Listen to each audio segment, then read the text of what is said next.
RAP4, Macy here.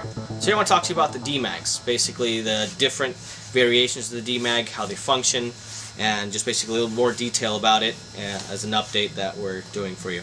Okay, so there's been many questions as far as how we're going to be able to fit the first strike rounds or shape projectiles into the magazine as far as the turn and so forth. So let me start by saying that there's two models for the Dmag. The low-cost version that's been discussed is a dual stack system. You have 7 rounds per stack, you flip it around, and you have another 7 rounds on the other side. This is a 20 round or 2 10-round stacks on it, and we also have a longer version which is 2 15-round stacks. Okay? Basically how it works, this is the magazine. Has a lot of great features compared to even our own T68 magazines that we had in the past. Again, they've served their purpose, but they've been around for quite a while, almost a decade, and they have a couple issues that we're trying to solve by doing this.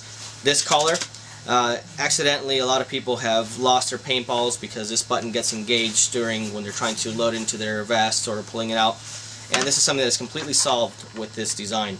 You no longer have that because it actually requires this going into the magwell and disengaging the follower, and the spring activates at that point. So that right there is a thing of the past. And basically what you do, so you're able to load your paintballs or first strike rounds just by inserting it through the top here. Sorry, wrong side. Okay, you just basically do that. So there's a ball detent that's part of the mechanism. The ball detent is also the activation bar that releases the follower. So if we can go ahead and put it there. So you're able to load the paintballs just by clicking it over the top. You don't have to fiddle with anything. There you go. The last paintball, you just press it down a little bit farther so it goes past the, well, let's call it a ball detent there. Okay? And basically the way that it works, we take this is a MKP, or the Tacamo kit for the Phenom, and the reason we've been discussing that you require a new magazine is just the differences, the way this one works versus a T68 magazine.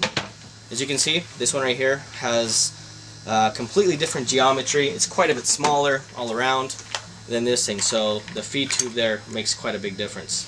That's the reason you require a new magwell. Also, the magwell needs to have the activation bar that releases the paintballs once inserted into the magazine. So again, very useful. You're able to insert this into any vest without an accidental release of the paintballs. So great feature there. Okay, basically you just insert it into the magwell. I'm not going to insert it right now because we're going to chamber the gun and we don't want to do that yet. We'll do a little shooting video shortly to show you how it is when it's being used. So basically you go through whatever amount you have in your stack. In this case you have 7 rounds plus 1 in the chamber. Turn it around, put it in the opposite side, and you're ready to shoot your other rounds. Now, being in this configuration, you don't have to go down to your vest or to any of your dump pouches to get another magazine. It's actually quite quick to switch the magazine, so it's very quick reloading, and it also gives you great practice on your mag drills as well.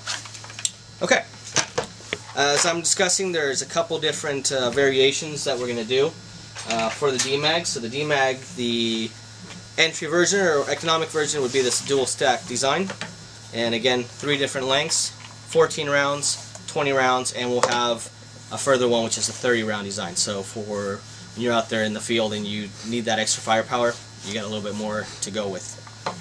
Alright, as far as the second type of Dmags, we want to do a continuous flow of paintballs. So we actually do want to give you 20 continuous paintballs, first strike or shape projectiles in this case. And what we're going to do is we're going to look to basically almost a decade old technology that we've been using for our X-Power, RAP4 X-Power marker. You can see the first strike round in this case would first start in this axis. A little fiddling around here, sorry about that. Okay, so it would start in this axis first, and as it goes around the magazine, makes a turn, and it actually turns on its own axis so it gets ready to chamber and fire. This is the best and only real way to fit the shape projectile and make the turn around the U in this way. Now, again, because of the nature of shape projectiles, you're able to use a stronger spring, so therefore the danger of collapsing a paintball is not so much of an issue. So this type of Dmag will really be recommended purely for shape projectiles or first strike, where this type of Dmag with the dual stack can and is used for both types of rounds, paintball or shape projectile as well. We'll show you on our shooting video also loading a shape projectile in here as well, just so you have an idea of how it loads and how it fits in there. Okay, so that's pretty much it as far as the Dmag. There is no tools to disassemble it, no more screws to fiddle with. You want to clean this thing, everything snaps, fits together, you take it apart and complete disassembly, put it back together. Very few components. In fact, we're using several components to do several different purposes. That way we're able to keep the cost so low.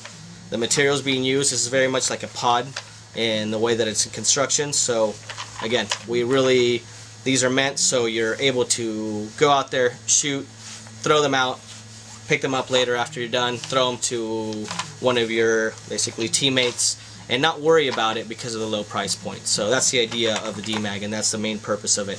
Getting people into MagFed with basically a lower price point on the magazines, and basically all the versatility that you can expect from MagFed play.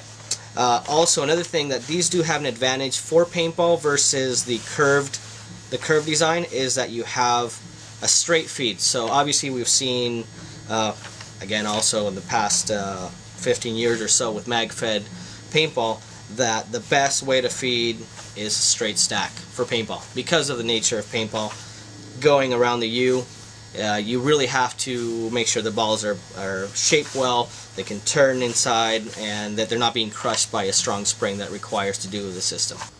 Welcome back. This is a continuation to our video we did on the update for the Dmags, and right now we're going to show you basically how to load it into the marker and what you're going to do to go about shooting the Dmag and just basically its primitive function. So this is the Dmag. Once again, it's a dual stack system. You're able to have two stacks. You're also able to have two different types of paintball. For example, you're able to have your shape projectiles in one stack and also your paintballs in the other. So it gives you more versatility as far as the shots you want to take as well. And also, again, just the construction of it is very versatile. You're able to throw it around. It's very durable, and again, it's a very good way to have a lot of magazines, which of course is what everybody really wants out there. So here we go, Dmag. Again, it's a dual stack, so first you install it there.